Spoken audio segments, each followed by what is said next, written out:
بسم اللہ الرحمن الرحیم بسم اللہ الرحمن الرحیم نحمد اللہ تعالی و نصلی علی رسولہ الکریم اما بعد۔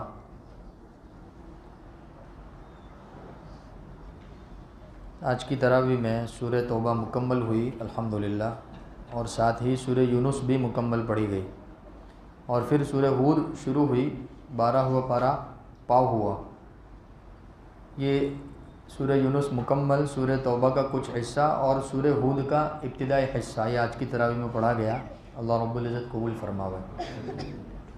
سورہ توبہ جیسا کہ گزشتہ اس کی طرف اشارہ کیا گیا تھا کہ یہ اللہ رب العزت کے غضب کے وقت نازل ہوئی، اس لیے اس سورت کے شروع میں بسم اللہ الرحمن الرحیم نہیں لکھا گیا، کیونکہ بسم اللہ الرحمن الرحیم یہ اللہ کے رحم کی علامت ہے، تو یہاں بغیر بسم اللہ کے براءت سے شروع ہوتی ہے سورت۔ اس سورت کے اندر جس طریقے سے اللہ رب العزت نے کچھ منافقوں اور مشرکوں کے حالات بیان فرمائے، تو اس سورت کے اخیر میں اللہ رب العزت نے ان کی کچھ ریشہ دوانیوں کی طرف بھی اشارہ فرمایا کہ منافقوں نے بظاہر اپنے آپ کو مسلمان ظاہر کیا اللہ کے نبی صلی اللہ علیہ وسلم کے سامنے، لیکن وہ دل ہی دل میں اللہ کے نبی صلی اللہ علیہ وسلم کی دشمنی میں جل رہے تھے۔ اس کا ایک واقعہ اللہ رب العزت نے 11ویں پارے میں ارشاد فرمایا کہ منافقوں کی ایک جماعت نے ایک مسجد بنائی، اور اس مسجد کے افتتاح کے لیے یعنی اس کے اُدگھاٹن کے لیے انہوں نے اللہ کے نبی صلی اللہ علیہ وسلم کو بلایا، حالانکہ ان کی پلاننگ تھی اللہ کے نبی صلی اللہ علیہ وسلم کو نعوذ باللہ قتل کر دینے کی تھی، کہ اللہ کے نبی مسجد میں آئیں گے ہم ان کو گھیرے میں لے کر کیا کر دیں گے، قتل کر دیں گے۔ یہ ان کی سازشیں تھیں، لیکن چونکہ وہاں تو تار اللہ کے ساتھ جڑے ہوئے تھے، اور خبریں کہاں سے نازل ہوتی تھی؟ آسمانوں سے نازل ہوتی تھی، وحی نازل ہوتی تھی، وحی کے ذریعے اللہ کے نبی صلی اللہ علیہ وسلم کو بتلا دیا گیا، اور فرمایا والذین اتخذوا، اللہ نے آیت نازل فرمائی والذین اتخذوا مسجدا، کہ وہ لوگ جنہوں نے مسجد بنائی ہے وہ ضرارا و کفرا، کہ وہ بطور نقصان دینے اور بطور انکار کے بنائی ہے، ایمان کے طور پر احتساب کے طور پر نہیں بنائی ہے، ان کا مقصد اور ان کا منشا آپ کو تکلیف پہنچانا ہے۔ اے نبی جی، ان کا منشا اور ان کا مقصد کیا ہے؟ ضرارن، آپ کو تکلیف پہنچانا ہے، دشمنی کے زور پر انہوں نے وہ بنائی ہے۔ وتفریقا بین المؤمنین، اور ایمان والوں کے درمیان یہ تفریق ڈالنا چاہتے ہیں۔ وارصادا لمن حارب اللہ، اور جو لوگ اللہ رب العزت کے راستے کی دین کی محنت کرتے ہیں ان کے لیے تاک لگا کر بیٹھتے ہیں، ان کو نقصان پہنچاتے ہیں۔ ورسولہ من قبل، جیسا کہ انہوں نے تاک لگائی تھی کہ اللہ کے نبی جیسے مسجد میں آئیں گے ایسے ہی اللہ کے نبی صلی اللہ علیہ وسلم پر حملہ کر دیا جائے گا، یا اللہ کے نبی صلی اللہ علیہ وسلم پر کوئی بھاری پتھر گرا دیا جائے گا جس کی وجہ سے نعوذ باللہ اللہ کے نبی صلی اللہ علیہ وسلم شہید ہو جائیں گے۔ اس طرح کی ان کی پلاننگ تھی، تو اللہ رب العزت نے وحی کے ذریعے ظاہر فرما دیا کہ ایسا کچھ بھی نہیں ہے کہ وہ آپ کی محبت میں مسجد بنا رہے، بلکہ اس کا الٹا ہے کہ وہ آپ کی دشمنی میں مسجد بنائی ہے انہوں نے، اور وہ مسجد میں لے جا کر آپ کو قتل کر دینا چاہتے ہیں۔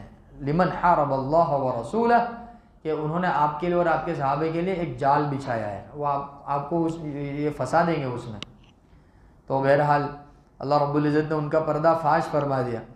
اس کے برخلاف اللہ رب العزت نے اور یہ دوسری مسجد کا تذکرہ فرمایا کہ ایک مسجد تو وہ ہے جو آپ کو نقصان دینے کے لیے بنائی گئی ہے، لیکن ایک اور مسجد کا تذکرہ فرمایا لمسجد اسس علی التقوی، ہاں کہ ایک مسجد ہے کہ جس کی بنیاد تقوی پر رکھی گئی ہے، من اول یوم، اس کے شروع ہی دن سے، ابتدائی دن سے اس کی بنیاد تقوی پر رکھی گئی ہے۔ احق ان تقوم فی، ہاں یہ آپ پر حق ہے کہ آپ اس مسجد میں جا کر قیام کریں اور وہاں آپ اللہ رب العزت کا شکر ادا کریں، اللہ کا ذکر کریں، اللہ کے لیے نماز پڑھیں۔ اب وہ کون سی مسجد ہے؟ وہ ہے مسجد قباء۔ وہ کون سی مسجد ہے؟ مسجد قباء، اسلام کی سب سے پہلی مسجد۔ جب اللہ کے نبی صلی اللہ علیہ وسلم ہجرت فرما کر مدینہ المنورہ تشریف لے جا رہے تھے، تو مدینہ المنورہ میں داخلے سے پہلے اللہ کے نبی صلی اللہ علیہ وسلم کو ایک بستی میں رکنے کا حکم دیا، اور وہ قباء نام کی بستی تھی، اور وہیں اللہ کے نبی صلی اللہ علیہ وسلم نے مسجد کی بنیاد رکھی، اور اس مسجد ہی کے اندر اللہ رب العزت نے حکم دیا کہ آپ اس مسجد میں رکیے۔ لہذا تاریخ کی کتابوں میں لکھا ہے کہ مدینہ المنورہ میں داخلے سے پہلے اللہ کے نبی صلی اللہ علیہ وسلم تقریباً 14 دن اس بستی میں ٹھہرے رہے، اور اس بستی میں ٹھہرنے کا اللہ کے نبی کو حکم دیا گیا تھا۔ تو اللہ کے نبی صلی اللہ علیہ وسلم کی اللہ کی جانب سے جب حکم آیا کہ آپ کو اس بستی میں ٹھہرنا ہے، تو اللہ کے نبی صلی اللہ علیہ وسلم نے ان بستی والوں کو بلایا اور ان سے پوچھا کہ ایسا آپ کا کون سا عمل ہے کہ جو اللہ کو اتنا پسند آیا کہ اللہ پاک نے آپ کی تعریف بھی فرمائی اور مجھے حکم دیا کہ میں آپ کے ساتھ رہوں، بستی کے اندر رہوں میں۔ تو اسی طرف اشارہ فرمایا کہ لمسجد اسس علی التقوی من اول یوم احق ان تقوم فیہ رجال، اس بستی کے اندر ایسے لوگ بستے ہیں یحبون ان یتطہروا، جو خوب پاک صاف رہتے ہیں، اور جو پاک صاف رہتے ہیں واللہ یحب المتطہرین، پاک صاف رہنے والوں کو اللہ رب العزت پسند فرماتے ہیں۔ تو اللہ کے نبی نے ان سے پوچھا کہ ایسی تمہاری کیا خاص بات ہے کہ تمہاری پاکی اور صافی کا اللہ رب العزت نے قرآن پاک میں تذکرہ فرمایا، تمہاری تعریف فرمائی، اور مجھے کہا کہ ان کے ساتھ رہنا ہے آپ کو۔ تو اللہ کے نبی صلی اللہ علیہ وسلم سے بستی والوں نے کہا کہ یا رسول اللہ، ہمارا اتنا کوئی خاص عمل تو نہیں ہے، بس ایک عمل ہمارا یہ ہے کہ جب ہم استنجا کرنے کے لیے جاتے ہیں، استنجے سے فارغ ہو جاتے ہیں، جب ہم پاکی حاصل کرتے ہیں تو پہلے ڈھیلا استعمال کرتے ہیں، پھر پانی استعمال کرتے ہیں، یعنی ڈھیلے کے ذریعے بھی ناپاکی کو دور کر دیتے ہیں اور پھر پانی کے ذریعے بھی کیا کر دیتے ہیں، ناپاکی کو دور کر دیتے ہیں تاکہ اچھی طرح پاکی حاصل ہو جاوے۔ اللہ کے نبی صلی اللہ علیہ وسلم نے فرمایا یہی وہ چیز ہے جو اللہ رب العزت کو پسند ہے۔ تو لہذا اس سے ایک بات یہ ثابت ہوتی ہے کہ جب ہم استنجا کریں تو اچھی طرح استنجا کرنا چاہیے نا، ہڑبڑاہٹ میں جلد بازی کے اندر ایسا نہ ہو کہ پیشاب کے قطرے رہ جاوے یا کپڑوں پر گر جاوے، کپڑے ناپاک ہو جاوے۔ اس لیے کتابوں میں لکھا ہے استنجا کرنا سنت ہے۔ استنجا کہتے ہیں کس کو؟ استنجا کہتے ہیں کہ پاکی حاصل کرنا، نجاست سے دوری حاصل کرنا، ناپاکی سے دوری حاصل کرنا، ناپاکی سے پاکی حاصل کرنے کو استنجا کہتے ہیں۔ اسی لیے علماء فقہ نے ایک مسئلہ لکھا ہے اس سلسلے میں کہ اگر کسی بندے کو پیشاب کے قطرے کی بیماری ہو تو اس کو چاہیے کہ وہ پیشاب خانے میں اس وقت تک بیٹھا رہے جب تک کہ اس کا دل مطمئن نہ ہو جاوے کہ اب پیشاب کا قطرہ نہیں نکلے گا۔ اگر وہ ایسا ہی کھڑا ہو جاتا ہے تو فرمایا کہ پھر اس کا اتنا حصہ ناپاک سمجھا جائے گا، نماز پڑھے گا، نماز نہیں ہوگی۔ تو یہ اللہ رب العزت کو اتنا پسند آیا ان کا یہ عمل کہ پہلے ڈھیلے سے استعمال کرتے ہیں، یعنی ناپاکی کو دور کر دیتے ہیں، پھر پانی سے استعمال کرتے ہیں تاکہ ناپاکی بالکل ختم ہو جاوے، ناپاکی بھی ختم ہو جاوے اور ناپاکی کا نام و نشان یعنی اس کی بدبو وہ بھی زائل ہو جاوے۔ یہ اعلیٰ درجے کی طہارت ہو گئی، اس لیے ڈھیلے سے استنجا کرنا کیا ہے؟ سنت ہے۔ ڈھیلے سے استنجا کرنے کے بعد پانی سے بھی استنجا کرنا ہے، مستحب ہے۔ تو بہرحال یہ ایک واقعہ تھا جس کی طرف اللہ رب العزت نے اشارہ فرمایا، اور پھر اسی رکوع کے ختم ہونے کے بعد جو دوسرا رکوع شروع ہوا اس میں اللہ رب العزت نے ارشاد فرمایا کہ ایمان والو، اللہ رب العزت نے تمہاری جانوں کو اور مالوں کو جنت کے بدلے میں کیا کر لیا ہے؟ خرید لیا ہے۔ یقاتلون فی سبیل اللہ فیقتلون ویقتلون، کہ بس ایمان والے تو وہ ہوتے ہیں جو اللہ کے راستے کی محنت کرتے ہیں۔ وہی جیسے گزشتہ تفسیر کے اندر کل بات آئی تھی کہ اللہ کے نبی صلی اللہ علیہ وسلم کے زمانے میں، صحابہ کے زمانے میں اسلامی حکومت کا نظام تھا، امیر المومنین کا نظام تھا، تو وہاں جہاد کا سلسلہ تھا۔ لیکن جو اسلامی حکومت ختم ہوتی چلی گئی، اب آج کے زمانے میں اسلامی حکومت نہیں ہے، تو اب دین کی محنت کا انداز بدل گیا۔ اب وہ محنت نہیں رہے گی جو امیر المومنین کی ماتحتی میں اور اسلامی سلطنت کی ماتحتی میں جو محنت ہوتی ہے دین کی، جس کو ہم جہاد وغیرہ کہتے ہیں، تو اب آج کے زمانے میں وہ محنت نہیں رہے گی۔ اب آج کے زمانے میں دین کی محنت کی شکل بدل جائے گی، جیسے اب مدرسوں کی محنت ہے نا، ایسے ہی دعوت و تبلیغ کی محنت ہے، ایسے خانقاہ کے اعتبار سے محنت ہے، ایسے ہی بہت ساری دین کے اعتبار سے جو محنتیں بن سکتی ہے جس میں اعلاء کلمت اللہ، اللہ کا دین بلند ہو، مسلمانوں کی امداد ہو، مسلمانوں کی بڑھوتری ہو اور مسلمان ترقی کرتے چلے جائے دین کے اعتبار سے، اعمال کے اعتبار سے، تو ہر وہ چیز اس کے اندر شامل ہے۔ تو اللہ رب العزت نے فرمایا کہ ایمان والو، اللہ رب العزت نے تمہاری جان کو، تمہارے مالوں کو خرید لیا ہے، کس کے بدلے میں؟ جنت کے بدلے میں۔ اب تم کو کیا کرنا ہے؟ جنت حاصل ہو جاوے وہ والے اعمال کرنے ہیں۔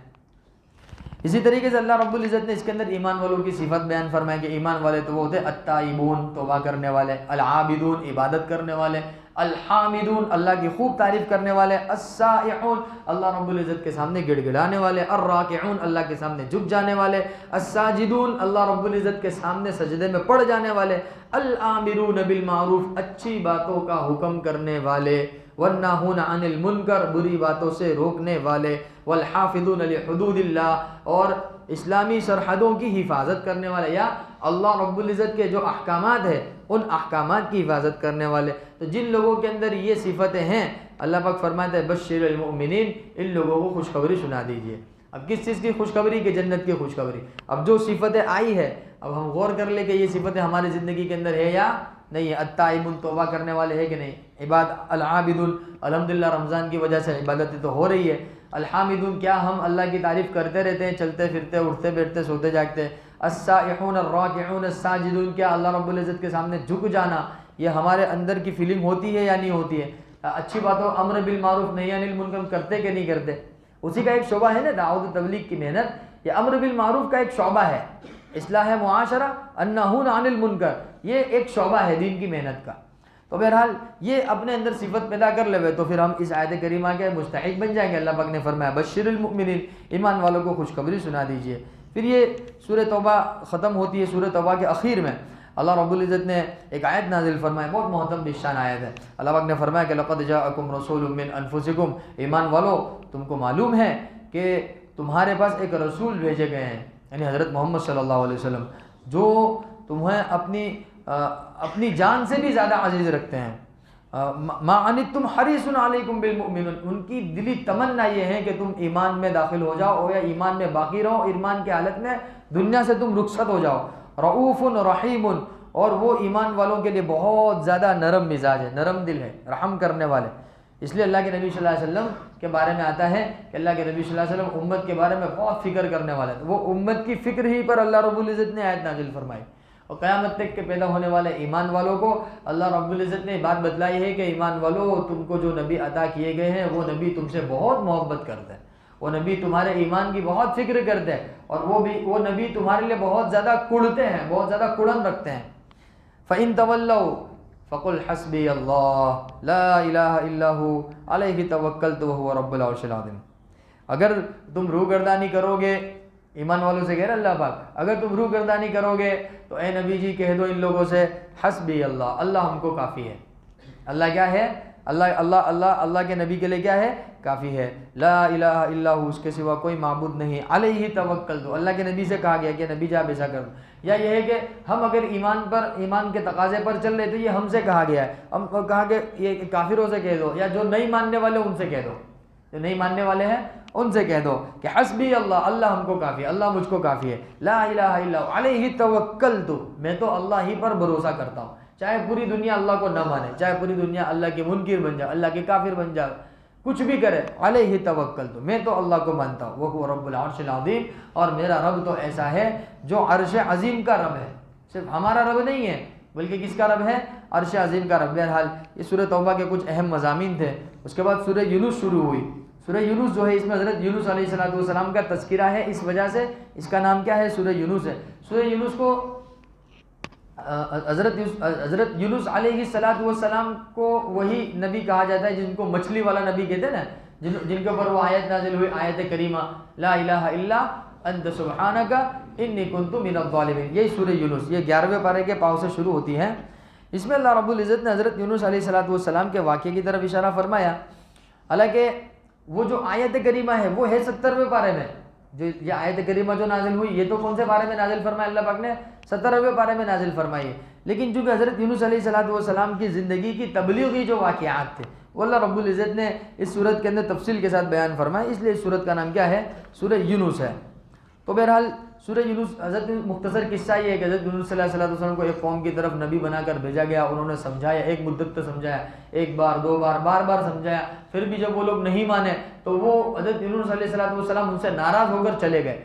تو ان کا ناراض ہونا اللہ رب العزت کو پسند نہیں ہے. اللہ رب العزت نے فرمایا وَظَنُّونِ إِذْ ذَهَبَ مُغَاضِبًا فَظَنَّ أَن لَّن نَّقْدِرَ عَلَيْهِ فَنَادَىٰ فِي الظُّلُمَاتِ. تو پھر وہ ایک واقعہ پیش آیا کہ مچھلی کے پیٹ کے اندر چلے گئے. فَنَادَىٰ فِي الظُّلُمَاتِ، پھر انہوں نے اس اندھیری کے اندر اللہ رب العزت کو پکارا، لا الہ الا انت، اے رب ذوالجلال آپ کے سوا کوئی عبادت کے لائق نہیں ہے.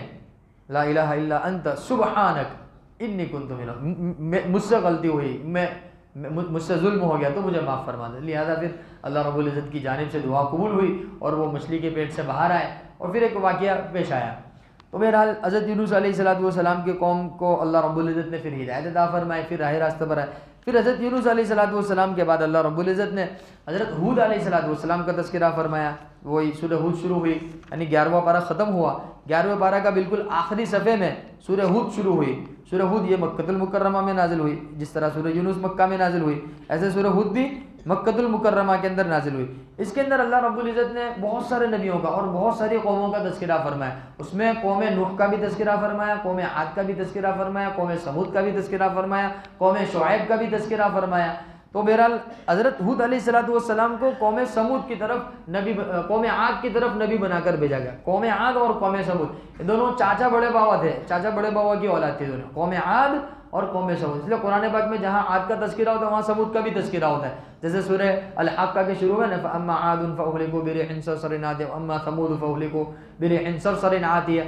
تو یہ قوم عاد اور قوم سمود، تو ان کی واقعے کی طرف اشارہ کرتے ہوئے اللہ نے سورہ ہود کو نازل فرمایا. اور اس سورت کا نام سورہ ہود اس وجہ سے کہ اس میں ان نبی کا تذکرہ ہے جن کا نام ہود ہے، حضرت ہود علیہ السلام. اور ان کو نبی بنا کر بھیجا گیا تھا کس کی طرف؟ قوم عاد کی طرف. قوم ہود بھی کہا جاتا ہے ان کو. تو بہرحال اللہ رب العزت نے پھر 12واں پارہ شروع فرمایا. 12ویں پارے کے شروع میں ان کے واقعے کی طرف اشارہ فرما کر پھر تفصیل کے ساتھ حضرت نوح علیہ السلام کا واقعہ، بڑی تفصیل کے ساتھ حضرت نوح علیہ السلام کا واقعہ یہ 12ویں پارے کے تیسرے رکوع سے شروع فرمایا کہ وَلَقَدْ أَرْسَلْنَا نُوحًا إِلَىٰ قَوْمِهِ، کہ ہم نے نوح کو ان کی قوم کی طرف رسول بنا کر بھیجا. إِنِّي لَكُمْ نَذِيرٌ مُّبِينٌ. یہاں سے حضرت نوح علیہ السلام کی قوم کا تذکرہ شروع ہوا. انشاءاللہ آئندہ تفسیر میں اس کو لیا جائے گا. اللہ تعالیٰ صحیح سمجھ عطا فرمائے. بسم اللہ الرحمن الرحیم. اللہم صلی علی محمد النبی الامی وعلی آلہ وسلم تسلیما کثیرا کثیرا. الہکم الہ واحد لا الہ الا هو الرحمن الرحیم. الف لام میم. اللہ لا الہ الا هو الحی القیوم وعنت الوجوہ للحی القیوم. اے کریم آقا رحمہ کا ہم سب کی خطاؤں سے درگزر فرما، ہمارے گناہوں کو معاف فرما، سیئات کو حسنات سے مبدل فرما، آج کے ہمارے پڑھنے کو قبول فرما، پڑھنے میں جو غلطی کوتاہی ہوئی اے رب ذوالجلال معاف فرما، سننے میں جو غلطی کوتاہی ہوئی اے رب ذوالجلال معاف فرما. اے رب ذوالجلال پڑھنے اور سننے کے بعد جو تفسیر والا عمل ہوا اس کو قبول فرما، اس میں جو غلطی کوتاہی ہوئی اس کو معاف فرما. اے رب ذوالجلال آج کی تراویح میں ہم نے جتنا پڑھا، جتنا سنا، ہمیں اس کا جتنا بھی ثواب ملا اس کا ثواب سب سے پہلے حضرت محمد صلی اللہ علیہ وسلم کو، حضرت محمد صلی اللہ علیہ وسلم کی آل اولاد کو، تمام صحابہ کرام کو، تمام انبیاء علیہم السلام کو، غرض پوری امت مسلمہ کو، خاص طور پر فلسطین کے شہداء کرام کو، غازہ کے شہداء کرام کو، معصوم بچوں کو اس کا ثواب پہنچا دے. جو مانگا وہ بھی عطا فرما دے، جو مانگنے سے رہ گیا اپنے فضل و کرم سے اور آقا نامدار تاجدار مدینہ حضرت محمد مصطفیٰ احمد مصطفیٰ صلی اللہ علیہ وسلم کے صدقے تو فعل میں قبول فرما لے. یا رب صلی وسلم دائما ابدا علی حبیبک خیر الخلق کلہم. جزا اللہ عنا محمد ما هو اہلہ صلی اللہ علیہ وسلم برحمتک یا